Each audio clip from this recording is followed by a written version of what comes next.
জীবনে দুই ধরনের আবেগ রয়েছে যার কোনো মূল্য নেই।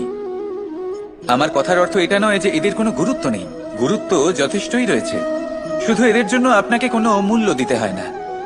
প্রথম আবেগ হলো আনন্দ, প্রসন্নতা। এটা আপনি যে কোনো জায়গায় খুঁজে পেতে পারেন যদি আপনি খুঁজে পেতে চান। আপনি কোনো পুষ্পের সৌন্দর্য দেখে প্রসন্ন হতে পারেন, বায়ুর কারণে যখন একটি বৃক্ষ শিহরিত হয় সেটা দেখে আপনি প্রসন্ন হতে পারেন, একটা ছোট্ট শিশুর কলরব শুনেও আপনি প্রসন্ন হতে পারেন, একটা ক্রন্দনরত বালককে হাসিয়ে আপনি প্রসন্ন হতে পারেন।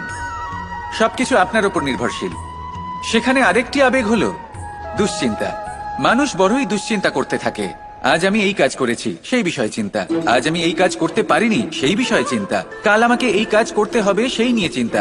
আমি কি সেই কাজটা করতে পারবো, সেই বিষয়েও দুশ্চিন্তা। চিন্তা সর্বত্র রয়েছে, যার জন্য মূল্য দিতে হয় না। যত চান আপনি একত্রিত করতে পারেন।